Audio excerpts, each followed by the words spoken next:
I get them in the evening too. I get the blues in the morning. How about you? I get that lonely, lonely feeling they call the New London Blues. I get the lonely, lonely feeling they call the New London Blues.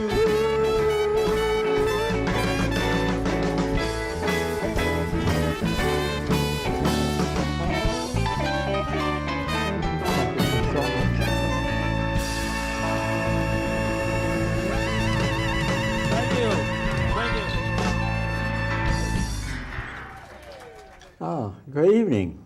Welcome to the LOT Show. It's another Friday night rolling by, and we're off and running again. Now tonight, my co-host, Dr. Hayes, is still in rehab, so hopefully he'll get out in a few days. At least that's what he said. That's what the plan was. And tonight we have two candidates for running the government in town, and I will be more or less interviewing them and asking them questions. Hopefully, my questions will be a little different than the what I call run-of-the-mill ones, the way everybody says, we're going to make New London move forward. I get tired of that expression every time I hear it. It doesn't tell me anything. Anyway, we'll let the two introduce themselves with a short introduction, because they've been doing that practically every day for the last, month and a half. So go to it. Either one of you start off. You go first. Okay. Hello, I'm Bill Vogl. I'm with Larry tonight. I'm a candidate for mayor, Republican candidate for mayor, and it's a pleasure to be able to talk to Larry about some of the issues, and of course we have Dennis here, so Dennis will be able to cover a lot of areas too. Well, most of you know me that watch the shows. I'm Dennis Downing, alias Dennis from New London. This is my second shot at this. Larry, I know he's going to be tough, but we'll see what we can do with it. And the reason I'm running is because I want to be in there to help protect the people. I want to make it so that people know what's coming their way before the fact and not after the fact. There's a lot more than that, but I was trying to narrow it down, and that's kind of where I'm narrowing it to. Well, anybody that's been watching me at all on the shows, they know my number one topic all the time is the taxes. So practically everything I have here, one way or the other, has to do with taxes. Now, I'll start off with this one.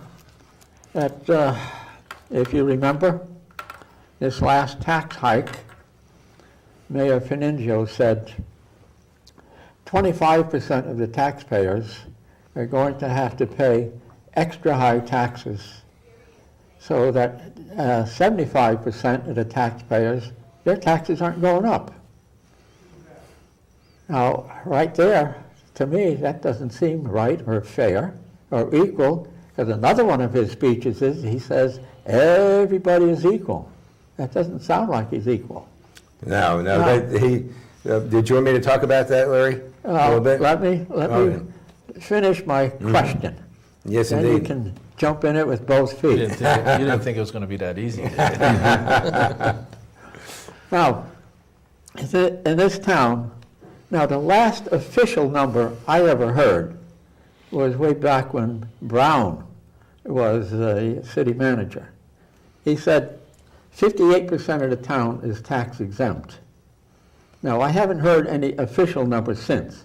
I've heard the mayor and others say, it's 50%, some 53, some, all different numbers. So I'm going by my 58. Now, that was back some years back. So it's easy enough for me to say, well, it's at least 60% now. So 60% is tax exempt in this town. And so that means 40% of the taxpayers have to pay 100% of the taxes. Now, of course we have the 40% subsidized housing. Now, there is some taxes there, but they're not paying their full share, so I consider them still exempt. All right, so we got, like I said, 40% of the town has to pay 100%. Now, according to the new rule that Finingio put out, plus what irks me more is that the city council approved it. Now, if 25% of the 40% of the town taxes go up, now 25% of 40 is only 10%, right? Correct. Okay, see, he's following me. 10%. So in the end now, listen, only 10% of the taxpayers in this town had to pay the increase in taxes that Finingio put up. Do you follow me at all? I'm following you. Everybody, we're paying but 10% of the town had to pay extra high taxes. Mm-hmm. Now, to me, it's not right, but I'm wondering, is it legal? Yeah. Okay, jump in. Okay, well, I think what we're talking about the reevaluation, and you're talking about a couple things. One, you're talking about the tax-exempt properties like Conn College and L&M and the Coast Guard. And so that makes up, between 50 and 60%, like you said, of the city's property is not taxable. We do get pilot funds for that, and we'll get back to that a little bit, which are payment in lieu of taxes. But you also have, then you have the 40% of the properties that are taxed, and you're pointing out that, only a quarter of them, or 10% of the properties are actually the ones that really got hurt in this last go-round with the mayor, with the reevaluation. Basically, the mayor saying, oh, good, these people down there next to the water are rich enough to pay a higher tax burden so other people don't see a tax increase. And is it fair? I don't think it's fair. I think it's a dumb way to go. I mean, basically what he's doing is he's forcing a lot of the really nice homes in New London to actually be sold or vacated. I know people that had a house that was easily worth $1 million. They sold it for $500,000 because the taxes were almost $30,000 a year. And then I know somebody else that has pays about $20,000 a year taxes, and they've been trying to sell their house because of the taxes, and the price keeps going down and down because nobody wants to buy in with that kind of tax. And then on top of that, who knows what the next tax will be? If people that are gotten stuck like that are afraid that they're going to get stuck again, it's really bad. Oh, do you have any plans to change that? Well, you can't. You're not going to be able to change it tomorrow because it's going to require a reevaluation. What caused the problem in the first place is when they reevaluated, the people that did the reevaluation, I'm not sure what guidelines they were given or how they did it, but they did it in such a way that they caused this problem where you skewed the property taxes even further towards let's say waterfront properties. So as I see it, probably other people, that they were told to do it that way. It looks suspicious to me. I don't know why. I don't know how else that would happen that way out of the blue when it never happened that way before. It looks to me like somebody got directions. I can show you another example. Yeah. We'll see later on if we have time. Yeah. It seems to me this whole deal that went down with the revaluation and then the 75% of the people that weren't going to pay more taxes, or I was one of those people that my taxes went down on my house, and they went down quite a bit. But I was smart enough to know that did not mean that was going to stay like that forever, because this past year it went up again, and it's going to always go up. What can you do about it to change it? It's going to be very hard to change it at this point because it's set, and that amount of taxes that is coming in is being spent.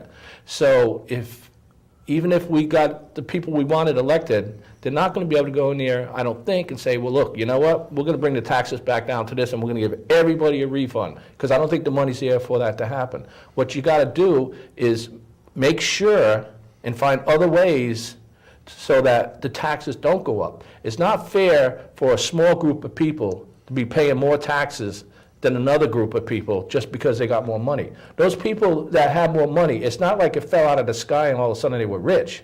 A lot of those people worked hard for where they got. So now you're encouraging people, don't work hard.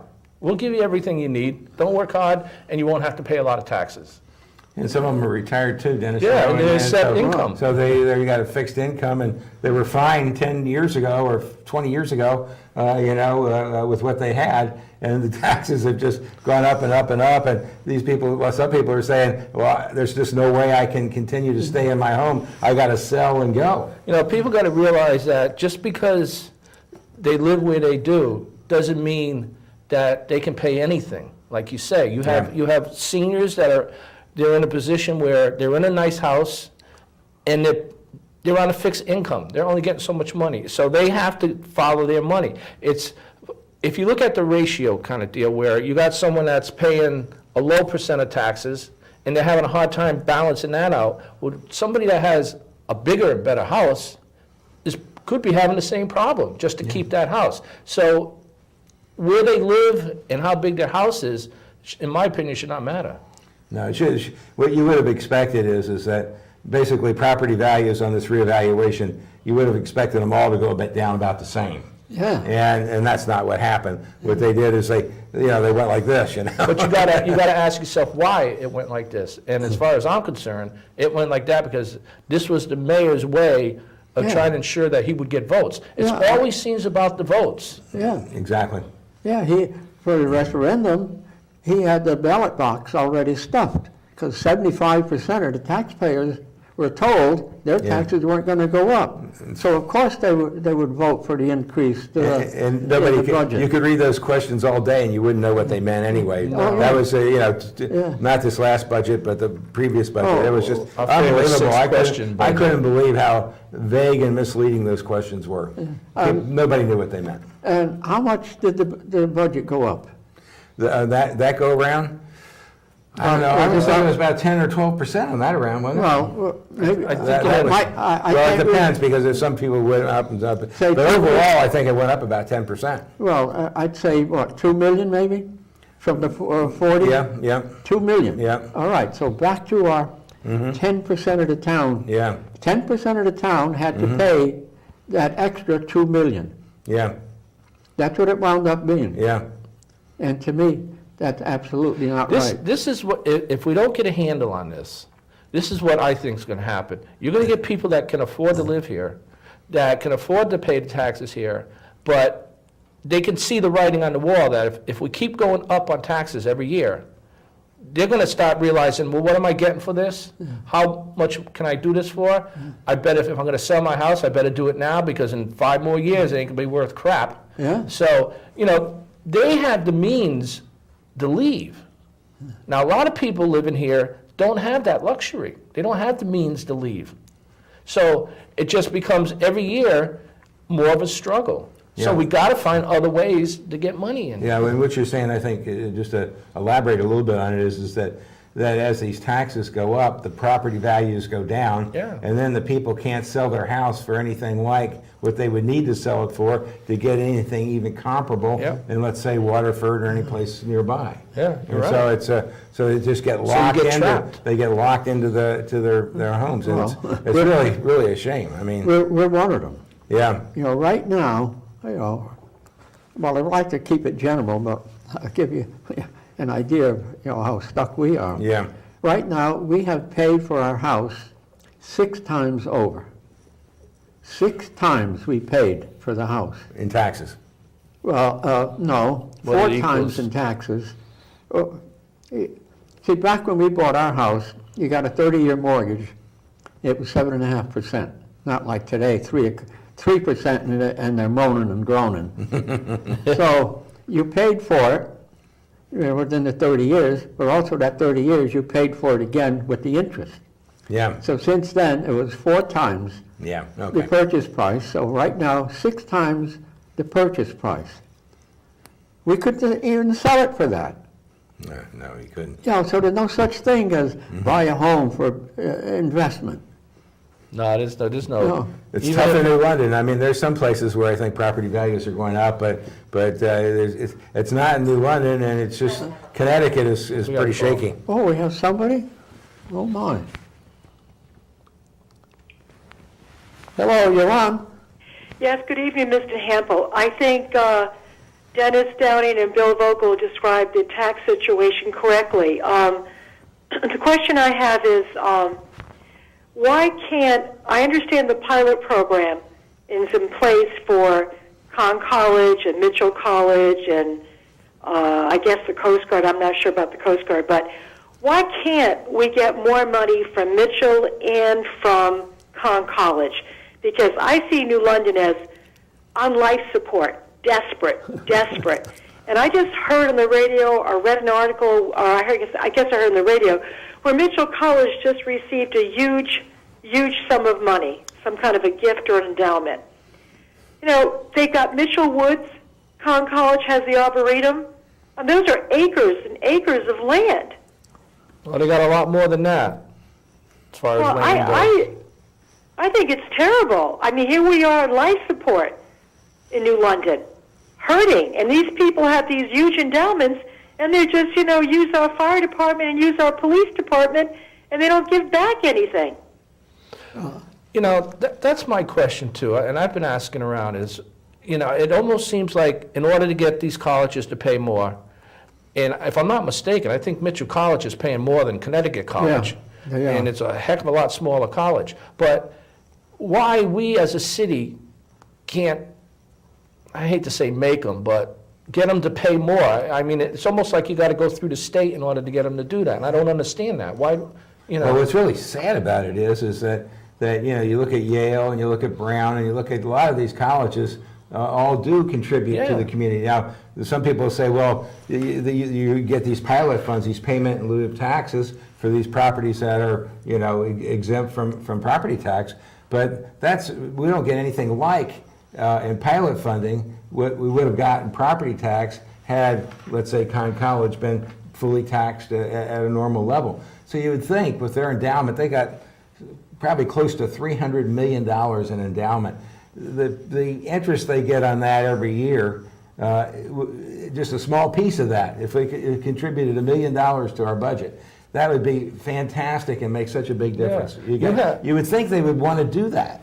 You have Connecticut College, which you take Yale, for instance, they pay, I think last figure I heard was like $7 million to the city of New Haven.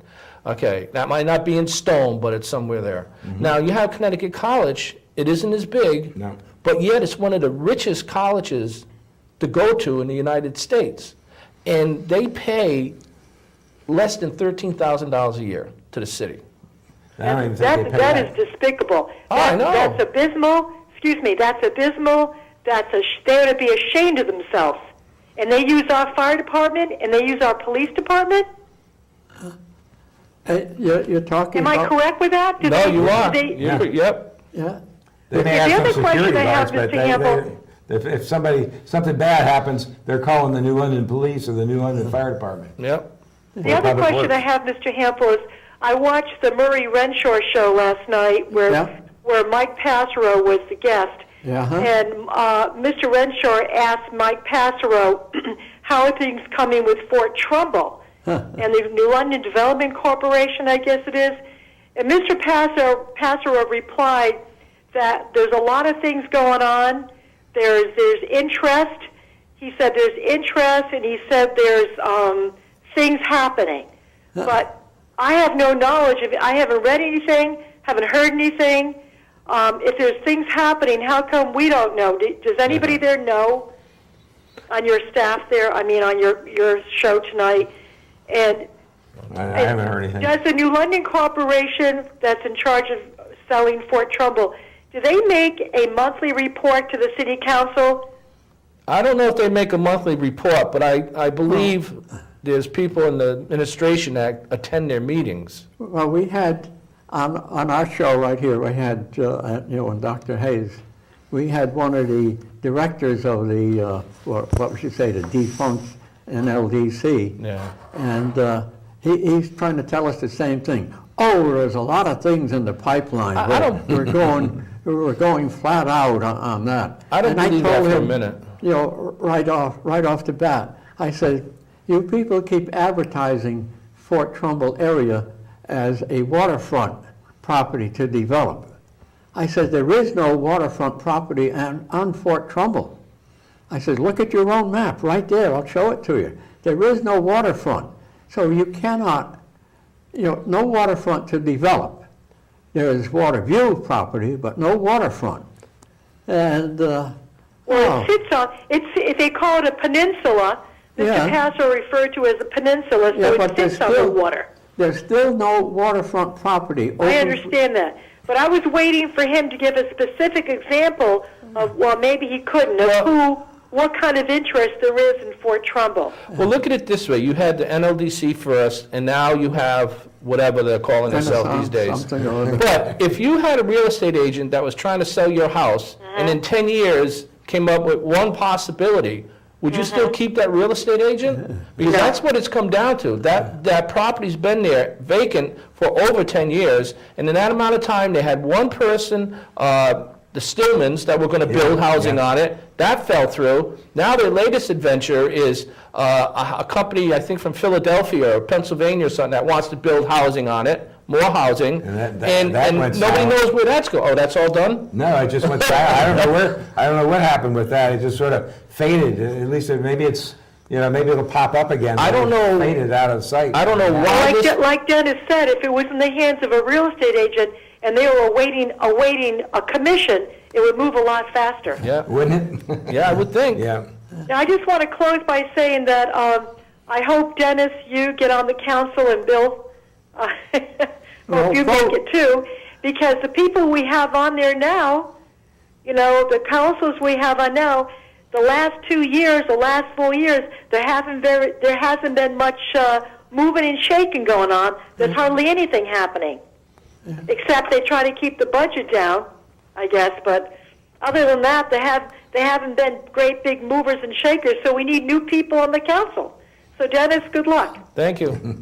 Thank you. Okay, thank you. We have another one here. Just a second.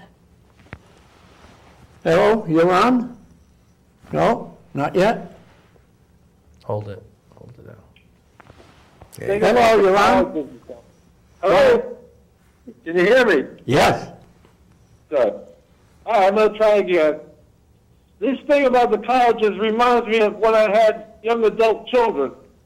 And, they go into investment and they want money, and they get money, they want to buy a car, a used car, they want to do something, and you give them a loan. And all of a sudden, they go out and they buy fancy stuff for their car, and they buy woofers and stuff and a lot of things. And then later on, they come back and they need money for their rent. So they come see you and they say, hey, can you lend me a few dollars?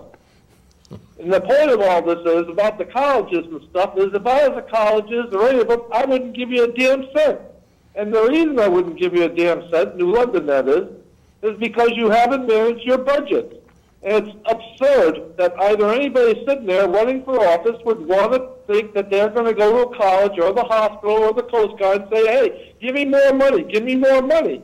The truth of the matter is, the money that you've raised through your taxes, you've not managed very well. Why would I give you any more extra money? Let me ask you a question. Let me ask you a question. Now, you bought things 10 years ago. If you were to buy that same thing again today, would you not pay more for it? Yes. Okay, so when you have a city and you have, we'll take Connecticut College, for instance, that's been here for a long time. That land, they didn't buy that land. It was given to them. How much stuff has been given to them? And now we're asking for some help. And you're telling me that, well, because we didn't manage our money right, that they don't have to give us anything? What kind of partnership is that? Of course they don't have to give you anything. There's no law that says they have to give you anything. Well, that's true, but still. Why does Yale give money to New Haven? Why does Brown give money to I'm glad you asked Providence? that, Bill. I'm going to answer your question. The reason that Yale is willing to give money to New Haven is because it's a larger college, it's an international college, it has more invested, it has more property that they could lose a lot more than Connecticut College. But they don't have to give New Haven more money. I know. Can I finish answering your question? Yeah, go ahead. I know who this is. The thing about places like Brown, which is an Ivy League college, and Yale New Haven, which is an Ivy League college, and all these other colleges that are large international teaching colleges, and Harvard, have a lot more invested in having their properties protected by cities of New Haven and Providence and the other areas that they live in.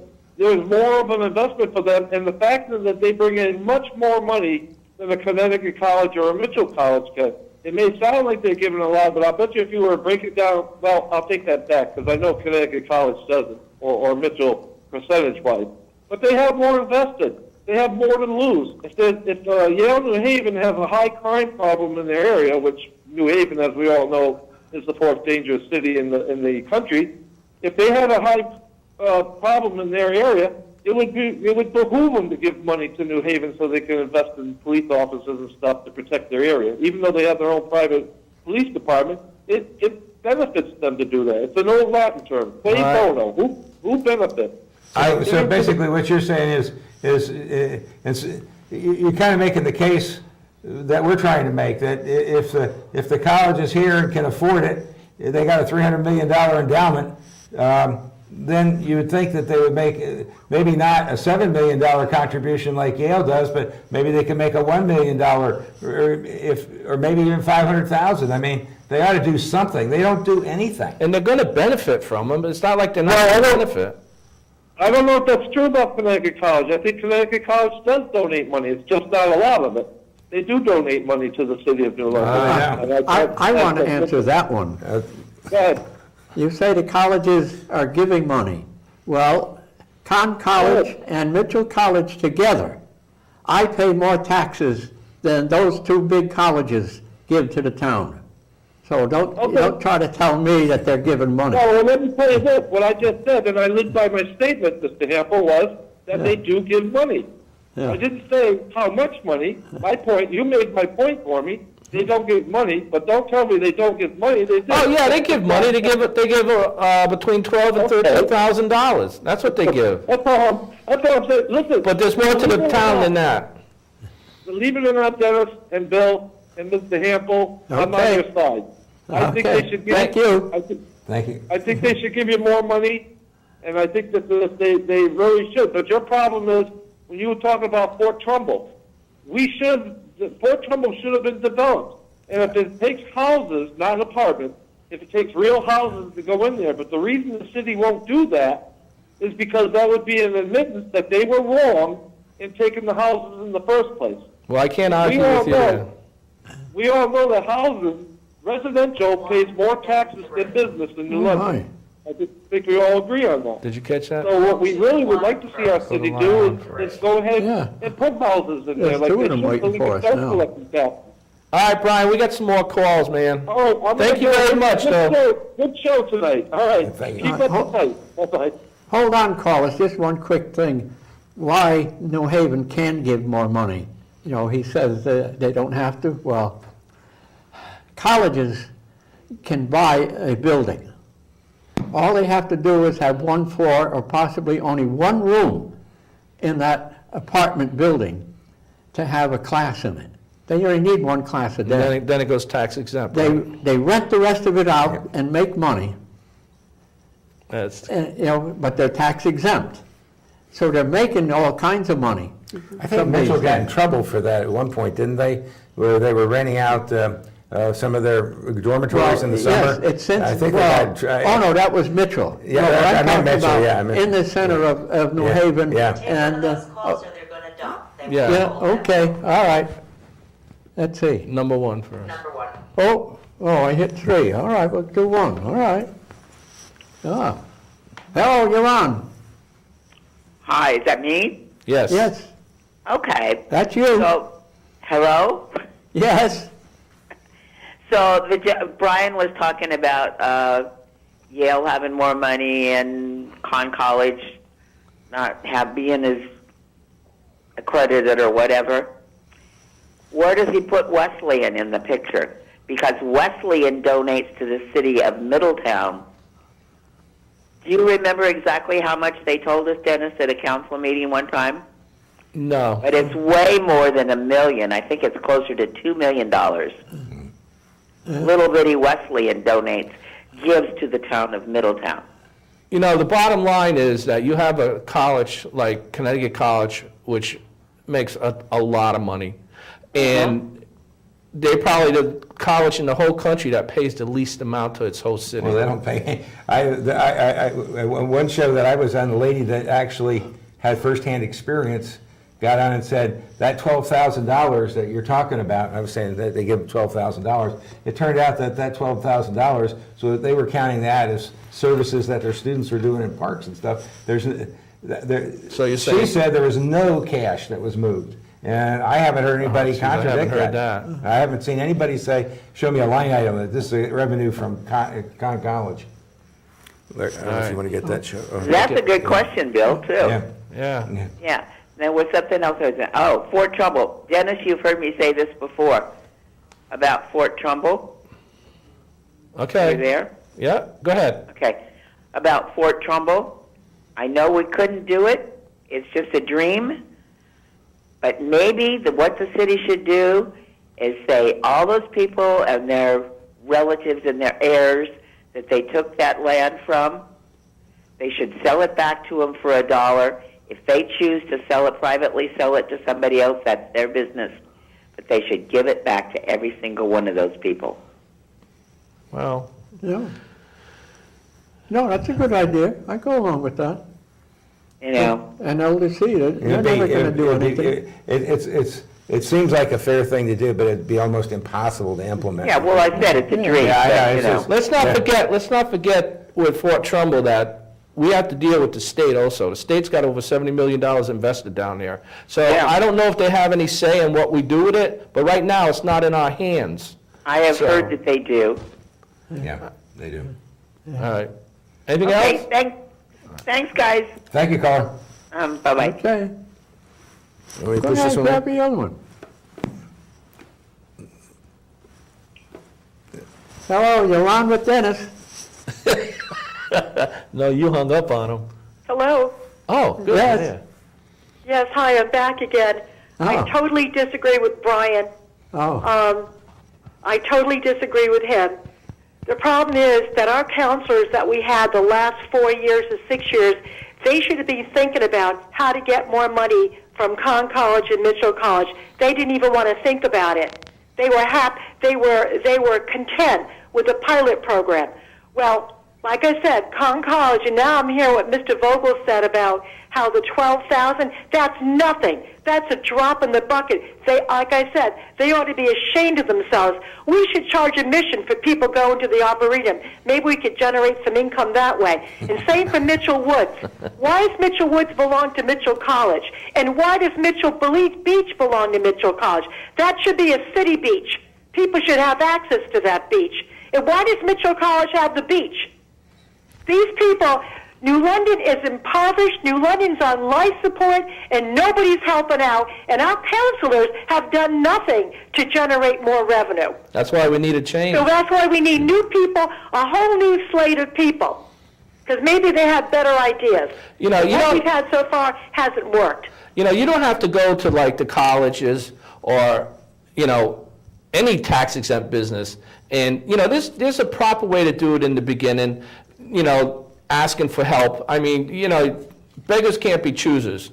And if we need to go and talk with these people, you do it business-like. You do it, you don't go in there like you owe us. You go in there and you talk and you try to explain that by them helping us, it makes it, they're helping themselves. Yeah, exactly. Yeah. And then if they don't want to play ball, well, then you got to go to Plan B, which is something that's non-existent. And why wouldn't they invest in the city in which they're located? They're located in New London. Why would they want to invest in this city? Yeah. I mean, I don't understand. Is it okay to have their facility here but not invest in New London? And $12,000 is nothing. It's nothing for Conn College. No, you're right about that. Absolutely. It's a shame. It really is a shame. And we use our fire department and our police department. We use our manpower to help them out, and they can't help us out? I don't think so. I think Mr. Geeson is wrong. Well, he likes to get us riled. Okay, thank you. Now, let's see. There is one thing that had been discussed that I'd be kind of interested in what your thoughts on this are. I have my opinions, but one of the ideas that's been going around is that you could get money out of these tax exempt properties if you had you charge for water runoff, or basically sewage runoffs, and so the idea would be that stormwater runoff. Yeah, stormwater runoff. So so then it would be depending on how much physical land you had, then you could sort of charge, let's say, Conn College for in that manner. The problem with that, well, let me ask you, what do you think of that, Larry? Have you heard about that one? Oh, yeah, I've heard that, last 3 years or so. Yeah. Well, a couple of things there. When it was first brought up, right off the bat, the city councilors are ready to make a bargain deal for the auto sales places, the dealerships. Yes. Because they have acres of non-permeable land. Right. So they would have to be paying quite a bit of money, except they already decided to give them a special deal. So right away, that puts us on the short end of the stick again. I didn't hear that, but... No, you ask Passero. No, I believe you. I believe you. And when I was talking to him sometime, a couple of years ago, him and a couple of others, I said, where we are on the east side of Pequot Avenue, I says, none of our storm water, our rainwater goes into your system. I said, actually, what happens, your system gets flooded, It goes into my and I get drowned with your water. Yeah. Well, And you're maybe we paying, won't you're charge paying you for so somebody much. else's water. We shouldn't be charging us at all. It's just another policy that's not practical. They don't think about what they're doing. To me, this shows you what past consuls or some consulars are like. Now, they see, well, hey, this is a way for us to get money from the colleges and the hospital. But did they stop and think, like we're talking about the car dealerships, how it's going to affect them? Are you stopping and thinking about how it's affecting every homeowner that has a driveway? Yeah. And then the other kind of small business. A lot of small businesses that have small parking lots. And what about people downtown that own businesses down there, or own buildings down there, and the roof is flat? Same thing. So when you see something as a consular, and it says, oh yeah, we can make this kind of money real quick, you don't just jump on it. You start looking at, okay, what's the bad side of this? What's this going to do to the people in New London? Okay, so they tell us, well, you own a home, you're probably going to pay about $50 a year. But they're figuring on getting so much money from the colleges and the hospitals. Well, what happens? They are more likely, with the representatives they have in Hartford and Washington, are going to be able to find a loophole to get out of that. So now what happens? Now we're stuck with it. Yeah. Well, and then how do you give car dealers a special break and not give somebody else a special break? Well, they do that a lot. I mean, yeah. So I don't think you could really. It'd be hard to get by with that. To me, it's just, unfortunately, it's just another tax in my mind. And what we really need to do is come up with a plan as to how to. We really got to embarrass Conn College, who's the most egregious offender, to actually contribute to the city that that they're their parent city. Well, I think before we try to embarrass them, I think we need a mayor that's going to go up there and talk some sense into them. That's right. Try that first. That's plan A. Yeah. But then have a plan B. Actually, Mayor Finenzio, I think, did ask him about well, that. I can imagine. And he got shortchanged. I mean, he didn't get very far. Now, I don't know how hard he pursued it. Well, how did he? And how did he present it? Exactly. You don't know. But certainly, if I'm elected, one of the first things I will be doing is going up to meet with the president of Conn College and start talking about why it might be in her best interest the school's the college's best interest to make to contribute to New London. Oh, another call. It's all you, Larry. Hello, you're on. Hey, it's me again. Uh-oh. I just am very happy that I'm able to start a debate there, and it seems like I got a couple of fans for you guys tonight. That's done my job. Listen, you know what? I'm on your side. I wish the colleges would pay more. I really do. But I think it's being a little, a little above the clouds to think that you're going to walk into an office of a CEO who's probably earning $500,000 a year, representing people on the board who have to, decide, who probably charge parents extra for tuition for the kids to go to college and say, hey, geez, we're suffering. We need a few extra dollars come our way. I don't think they're going to have a conscience where they're going to turn around and say, okay, we'll do that. I think it's easy for them to say to New London, hey, we'd love to help you, but we got our own problem. Well, you know what we do in that case, Brian? We try to figure out if we can possibly say, well then, you know what, you're gonna stop paying for the services we give you. That would be against the law. Why would it be against the law? Because the statutes do not allow. You're telling me there's a statute in the state of Connecticut that says we can't charge somebody for our services? That's correct. Oh, come on. I know. You're going to ask me to show you. Yes, I'll be happy to do that. Send it to me. I'll pull the statutes. I'm not going to do it right now because No. you only got an hour show.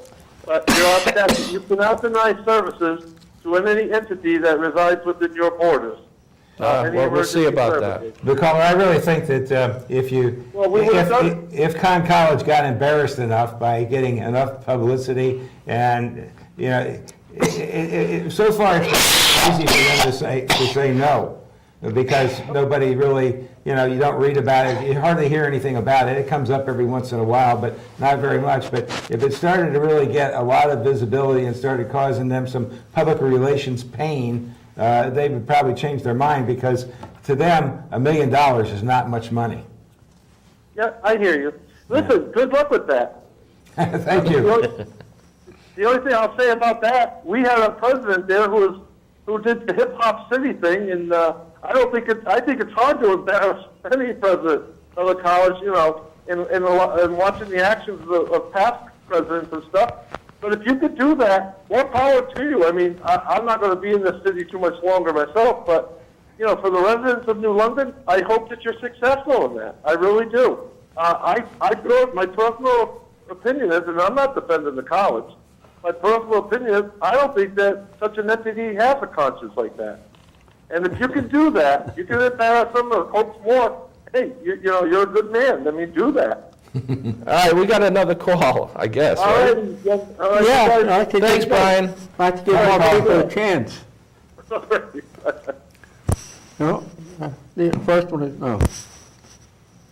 Hello, you're on. Hi, good evening, guys. How you doing? Good, how you doing? Good, Dennis. Thank you for taking my call. I was just listening to Brian saying that it was against the law to deny services for somebody that lives within the confines of the city. My question is, I live in this town of Waterford. I pay taxes in Waterford. And I had an appendix attack a couple of years ago, and I had to call 911 to get to the hospital. I got a $500 bill for the ambulance, and I'm a taxpayer. So how can you tell me that if the ambulance goes up to Conn College and they have to transport a student, God forbid, but we all know it happens, there should be a price assigned to that? I mean, police have to, protect everybody, so that would be a harder thing to assess a charge to, because it would have to be based on the severity of the suspected crime or whatever. But that is absurd that they can be going to these colleges and expending all these resources and not being compensated for it. It's just...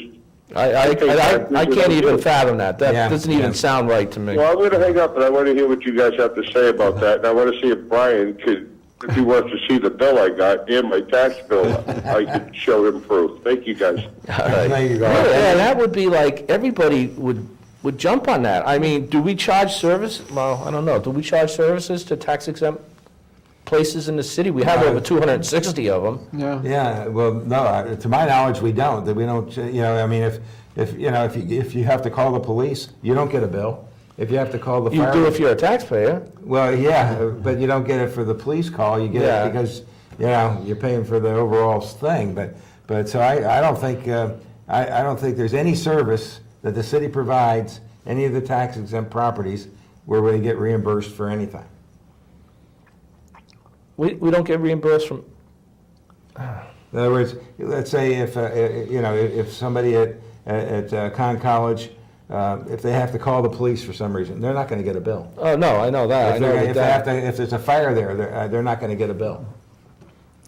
Well, here's one other little thing they bring up once in a while about the hospitals. Yeah, They keep all the records. Now, all the surrounding towns, the mothers come to New London, to give birth. yes. So we keep the records, New London keeps the records, have to pay That's a for good it. point, that's a good We don't point. get any money from the other towns where these people live. No, we don't get any help from them and all the homeless and all the other Yeah. services that New London provides. Yeah.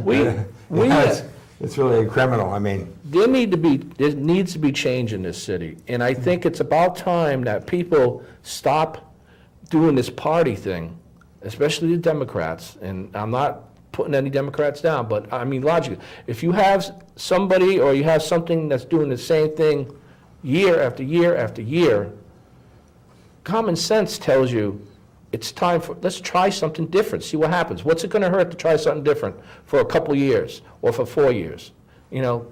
Maybe something will come out of it that will be better, because we have to do something different. We have to have some different minds with different ideas to try to bring more money into this. We need a mayor that's gonna follow the charter. We need a mayor that is gonna be out there trying to get more for the city, not be so wrapped up in all of the world, because for all of the world to advance, that person has to be out there trying to get more for us. And that's all I'm saying is that, come on, folks, if you bought a product and it keeps breaking down on you, why are you gonna go out and buy the same thing over again? Exactly. And one of the things, like you say, is the only solution to solve the tax problem in the long run is more revenue. Exactly. And more revenue has to come from Fort Trumbull development, has to come from economic development, more businesses in the city. It's just, we gotta do a lot of things smarter. It really needs to be a lot more dynamic, and the more it just sort of atrophies and stays the same, the more the taxes are gonna go up, because inflation's gonna go up. And so everybody, you're gonna get hit. And then, like you, Larry, when the cost of the cost of services go up, let's say 2%, you're picking up 5%, and somebody else is picking up, a lot less. Yeah. So I mean, the way they've skewed the grand list, the way they've skewed the property values, it's going to be really tough on the people that, where they say the properties are more expensive. Maybe what'll change some of that